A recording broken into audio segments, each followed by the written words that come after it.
Hello to all of my BPTV fans, Facebook fans, YouTube fans, and new fans, and special shout out to new fans of my guest.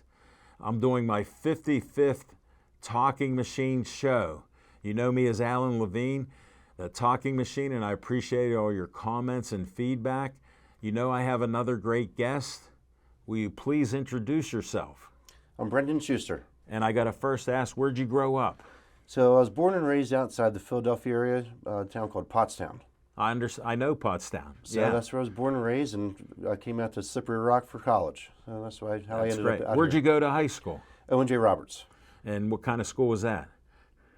Well, Just a it's regular public school? Regular public high school, Yeah, yeah. I just wanted to get that because some talk about Catholic schools and whatever else. Regular so- public high school. Yes. And did you play any sports? You I look a big guy and in shape. So I did baseball and football throughout high school. Yes.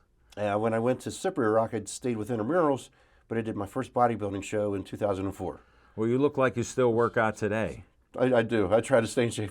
No, I'm thank not you. asking ages, but I understand it. He's younger than me, so I got that. And what brought you to Slippery Rock? So it was really just an opportunity to get out on my own. I wanted to go to a school that was close enough, but yet far enough away. And it piqued your interest. It piqued my interest to come out to You Pittsburgh. didn't know anybody going to the school? Nope, didn't know anybody. So we just decided, okay, let's go out to Slippery Rock, and met my wife my last semester. Hey, you want to shout out to your wife and your son Coogan that's in the control room? Yeah, so shout out my supporting cast, my wife Erica, my kids Kogan, Kate, and Kara. So they've been on my side with why I'm here today. With your adventure. With my adventures. Now you're on the Talking they've been- Machine show, and we're digging deep on you. We are, yes, certainly. Definitely. So, what degrees did you get, or degree did you get? Communications. Okay, well, you're communicating very well with Thank me. you. I got questions for you, and I trust you can answer. I'll it. do my best. Yes, what kind of intramurals did you do? Football. I figured you look like a tough guy and an active guy. Did some football, and they had basketball. Did Yeah, play some basketball. whatever intramurals were out there. Yeah. What did you study in school? Communications. Yes, and how did you do with your grades? I ended up with a 3.0 in my major. So, Hey, that's all you need with that leather. Yep. So You need that graduated, diploma. Got the diploma with a 3.0, and What were you going to do next? so after I graduated, my wife and I were dating at the time. I said I'll stay in Pittsburgh for a little bit because I haven't. And she's a Pittsburgh girl? She's Pittsburgh. Yep. She went to Seton LaSalle, and so I worked down at a pizza shop downtown, What one? Mama Lucia's. Yes. On Wood that's- Street? Yes, I know it because that was the first pizza shop in Pittsburgh. Okay. I was working there since '71 at Ralph's Discount. And so I knew that place from the Pittsburgh Press. We'd walk up and order their pizza. It was Nice. good pizza. Yeah, very good pizza, and I And worked there. I think they're still around maybe. they or- are. They just moved locations, but they're still around. Okay. Yep. So worked there. What a start. Lived in Dormont. From Philly to Pittsburgh. Normally we don't like Philly fans, but we put them in the Pittsburgh black and gold. Yep. Certainly have. Yeah. Yeah. And then where'd you go then? So then moved to Castle Shannon. Lived there for about 8 years, No more people there. and then we family started to grow, Yes. and we wanted to move to Bethel Park. You heard how good it is here. To all our Bethel Park fans and friends, we know what we got here, and it's great. And we're locked and loaded in our house. So the roots are cemented in the ground. We love it here. No, I appreciate it. All right, we covered you till there. Sure. Tell them what this is and what happened and who inspired you. Yeah, certainly. So I'm part of the Josh Gibson. You can grab it and hold it up. part of the Josh Gibson Foundation. Hold it steady. And what we've done here, we've identified now 20 players who have unmarked graves in the Allegheny County here in Pittsburgh. And Here, let me help out with this. We got Nick on camera. This is what, the 20 graves in the Pittsburgh area? Well, yeah, there's a number of players. There's multiple players in different cemeteries, but there's now 20 players overall. And that we've they're identified. any type of baseball player, black, white, whatever. Nigger Leagues, all black. Okay, I wanted to clarify that because you work for GNC, right? Correct. Yep. And you've been there how long? 18 years. And I have fond memories when they were founded in the 70s and buying my vitamins. Now I've moved on with a lot of online stuff, but get your vitamins, check out GNC First right at South Hills Village here. Yep, you got it. So that's my promo there. Now, you met a gentleman that was a guest. Tell us his name. Yep, Vince Tromella. So we hooked up through Facebook, and it turned out we had this same hobby to find baseball players in the area. And turns out that he wrote a book at the time, and now multiple books. Yes, and I've read them. Called Grace in the Graveyard, Part 1, now Part 2. And he's combining both books now. That'll be throughout great. The years that we've identified other individuals, but he's really spearheaded my interest in the project of finding these individuals. So you're passionate about this.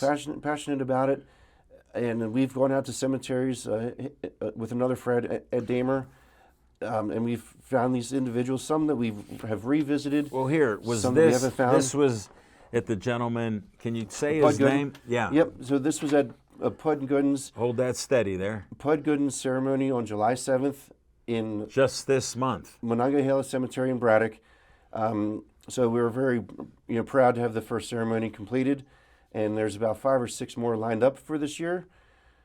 So this is one of many more to come. No, that is great. Thanks for listening to me about show and tell. Yep. You know I'm all about it.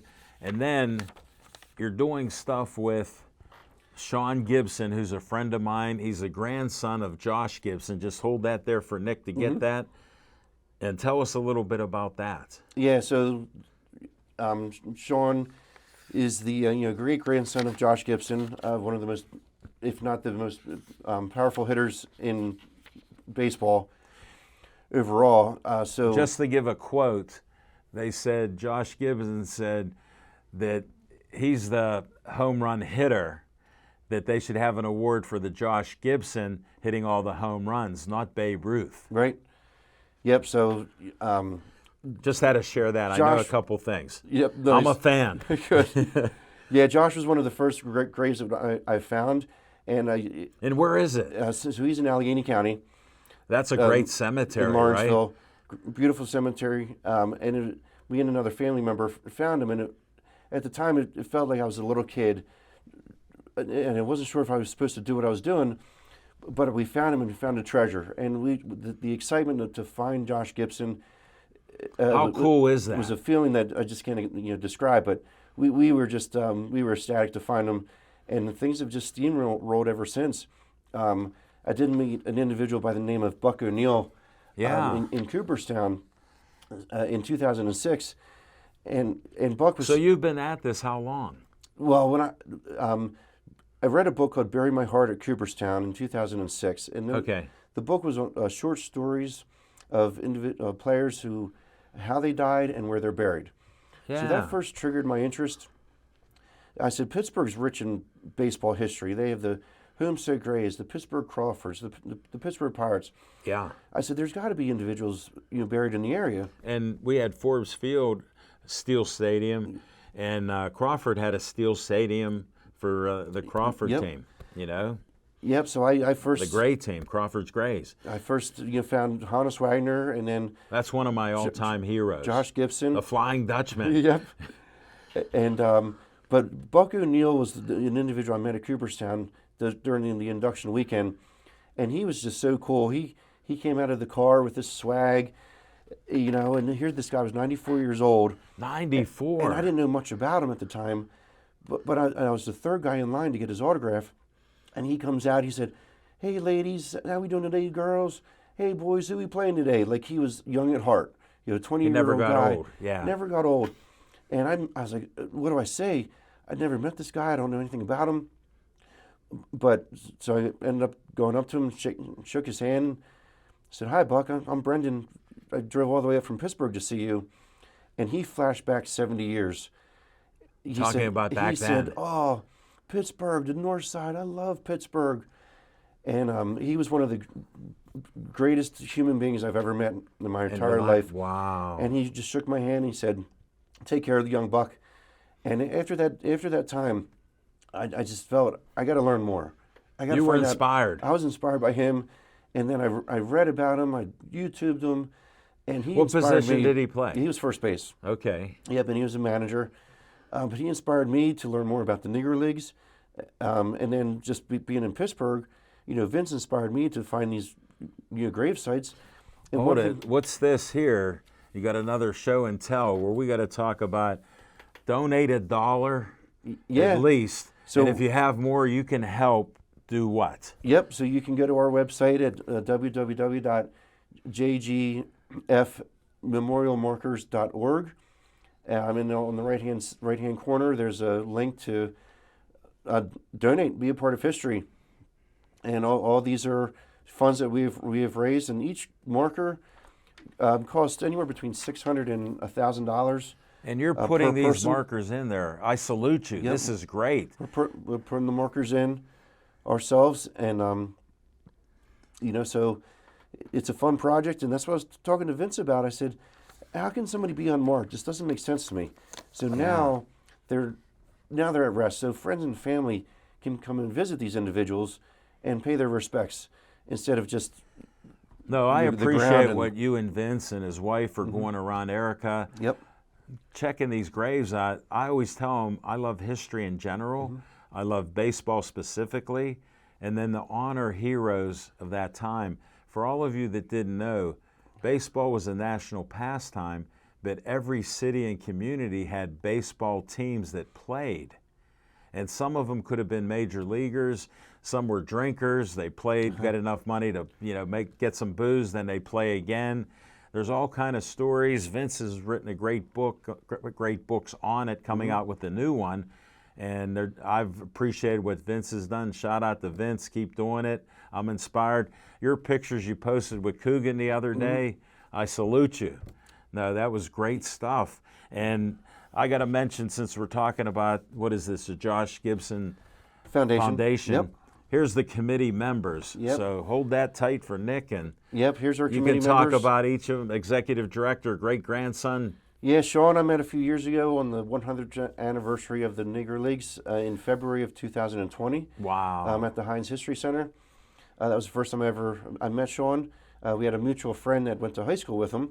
You can shout out to his name. Joe Orovich.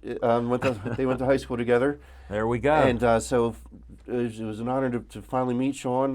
Al Oliver was there as a guest speaker. I'm friends with Al Oliver. He should be in the Hall of Fame. Yep, I second that as well. See, you didn't know I could do that. Yes. I had him as a call-in guest on my show, and I met him when his book came out a few years ago, Okay. like around Jerome Bettis. I was there talking to him, and he's a minister. Yep, Not only is he a great hitter, but he's a great man of God. yep. In I Ohio. salute him. Yes. So that's when I first met Sean, and then You can look at it. you have Deborah. She works sort of. I have not met Deborah yet, but she's part of the team as well. Chris Cox is part of the director of marketing communications of the Sure, and Pittsburgh that's Opera. needed. We're getting the word out today. Josh Gibson Foundation, think about it. Josh Gibson inspired me. You didn't know that my whole life, being born in the Hill District, 105 Pride Street, as people know, the talking machine. My grandmother's house was there, right next to Mercy Hospital. After the riots, they took over the property. That's where their emergency room is. And that's where I grew up. And being in the Hill District, I met all about the Negro Leagues, the ball players, the gamblers. And the gamblers then, like Gus Crawford and stuff, they gave money back to the community because of the black community not getting a lot of funds. And they did all this stuff. The gamblers weren't bad guys like we see in the movies. They were building stadiums. They were helping different groups and people out. I just had to put that in as a little disclaimer from me to let you know. Yeah, And it's just great. cool stuff. Thank you for this stuff. Yeah, you're welcome. But we can expand. I told you one of my questions is, tell me your top 5 favorite Negro League baseball players. Yeah, I would if you say- can. I would say number one is Josh Gibson, of course. If you didn't, I got to throw you off the show. Yeah, right, exactly. And look how I led into that. Yeah, so- Even though you're from Philly. yeah, that's right. He's Pittsburgh. Yeah, but love baseball. But yeah, and especially Pittsburgh. The history of baseball here is unmatched. It's so huge. Huge. Yep. From everywhere, Mon Valley, Northeast, Southwest City of Pittsburgh, Hill District, you name it. Absolutely. Oh, every community. Here, how about Pie Trainer? Yeah, Pie Trainer, He came yep. to my Little League banquet when I was 12 years old. I got a signed autograph from him. Oh, cool. And I met him. You talk about a nice guy. Yeah. Cool. And he was like, who can American? Gave that ad for American Heating. Nice. Cool. Those were the days you didn't know about. Nope. But I'm giving you some insights. But yeah, this is why I'm pumped up to have you. I'm so glad you reached out to me. I'm glad Coogan's in the control room keeping an eye on stuff and seeing Dad talk. And all right, you gave Josh Gibson Satchel Paige. one of my I would love to sit one next of to the him. pitchers that who can tell stories where he told everybody to sit down. And it's true. He doesn't. I don't need you all. I don't need you all. Sit down. Yeah, and then who could say, yeah, I'll pitch that doubleheader? Yep. Then who would tell you I'll pitch tomorrow? Yep. So I know a little bit about Satchel. I've read a few books. There was a time when where the manager said, "You haven't even warmed up." I haven't even cooled down. You know. And look at his pitches. He named pitches and stuff, and he was just a great athlete. Yep. I was like his hesitation pitch.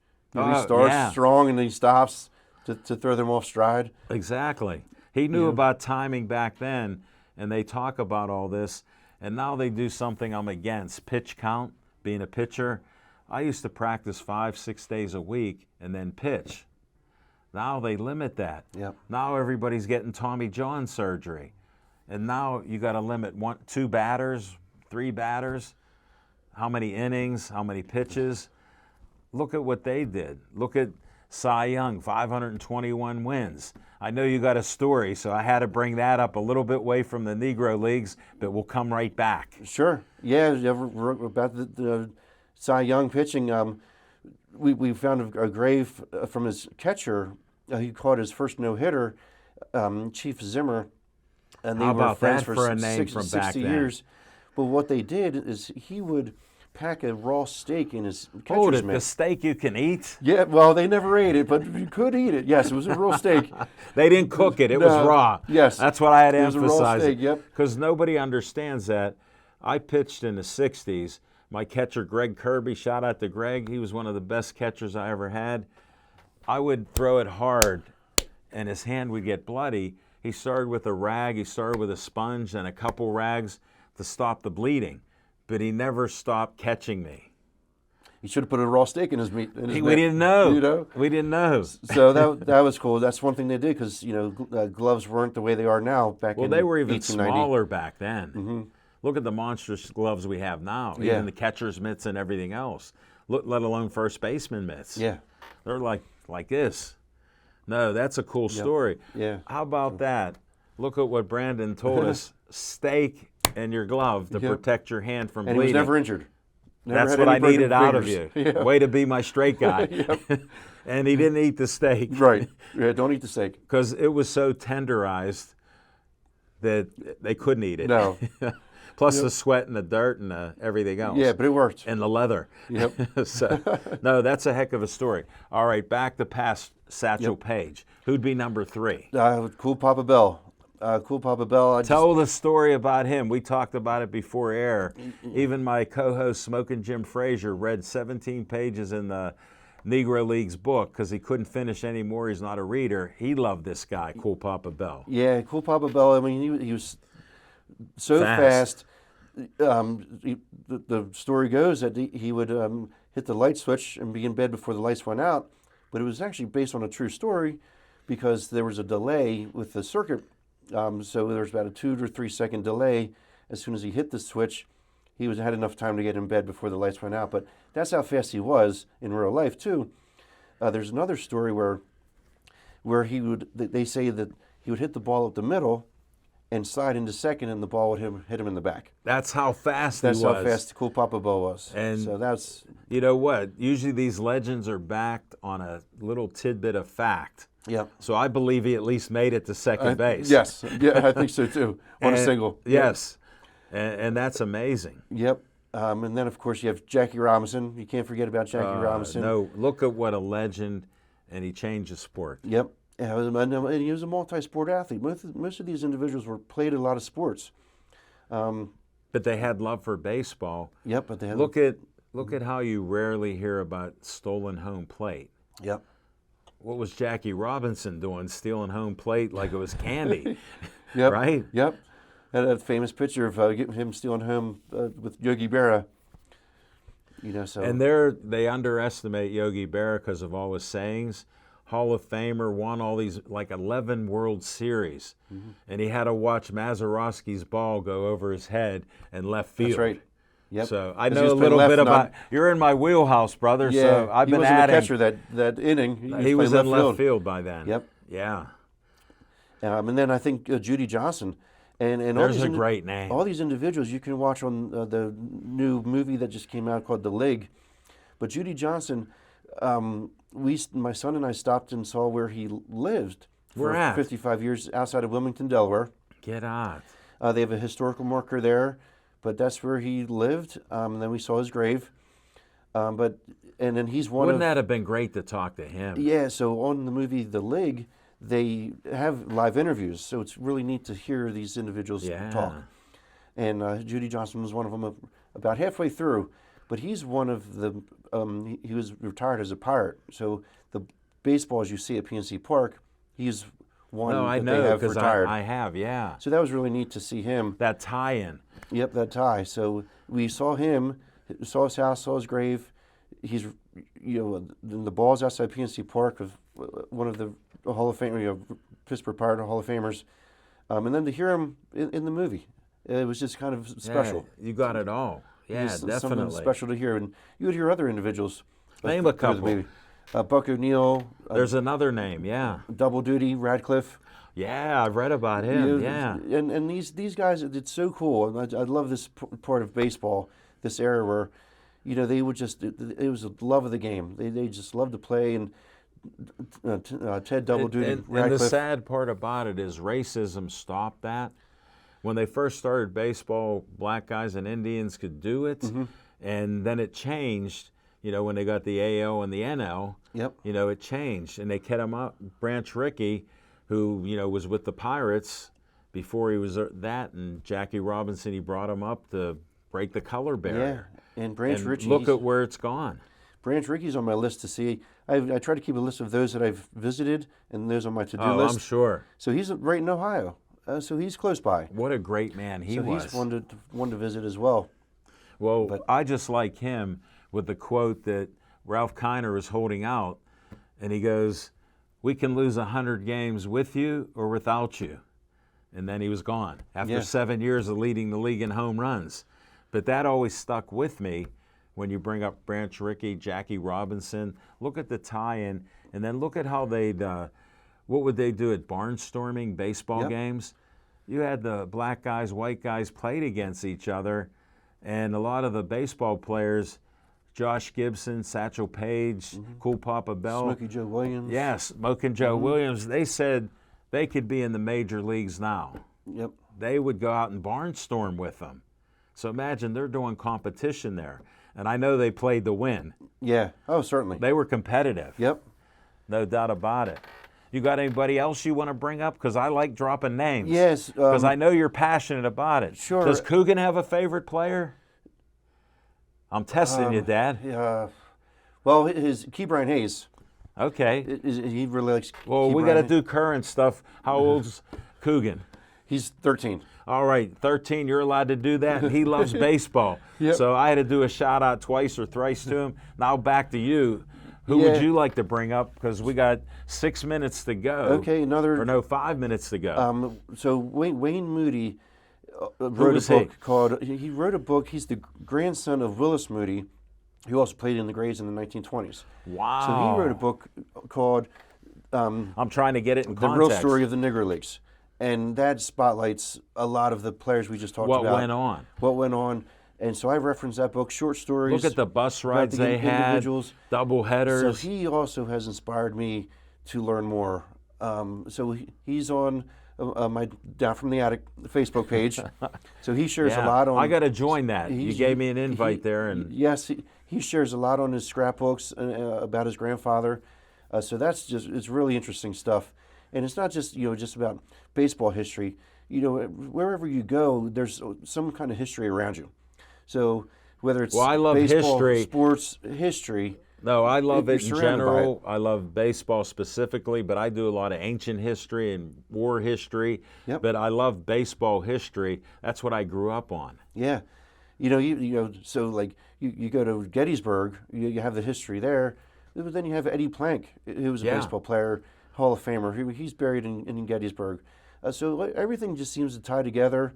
It's a lot of fun. It's good exercise. It's some of these guys that we find we don't know anything about, but we learn more after we visit the individual. Oh, yeah.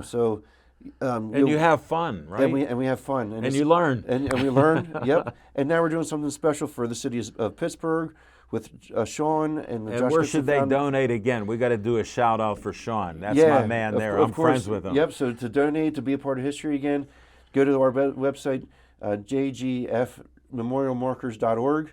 Upper right-hand corner, there's a spot there you can. There's a dropout section where you can donate. Donate something. Whatever you can afford will be appreciated. Anything, yep.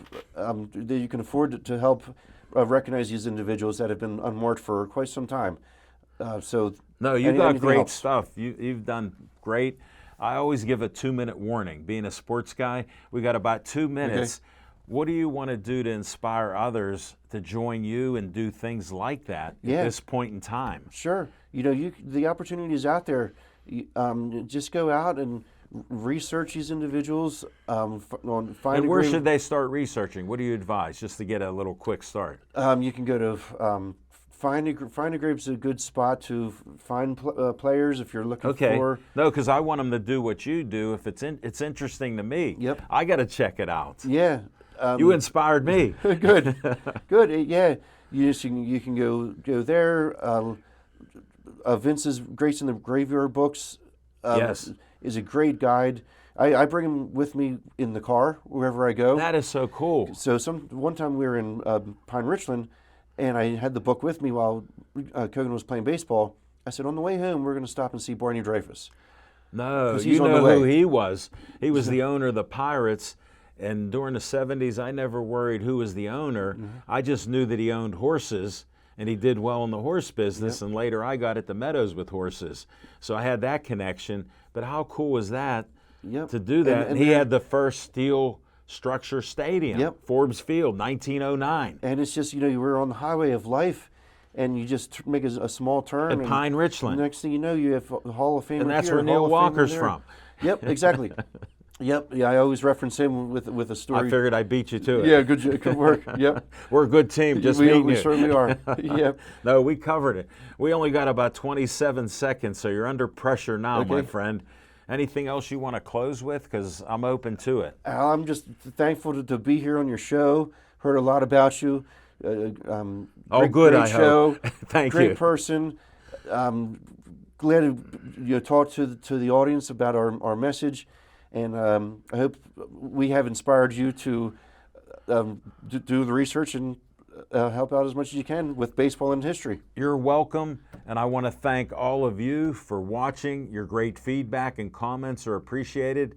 Stay tuned for next month. Every second and fourth Wednesday, we do the show in our studio like today. Honor John O. Praskak and his painting of Pittsburgh. See you next time.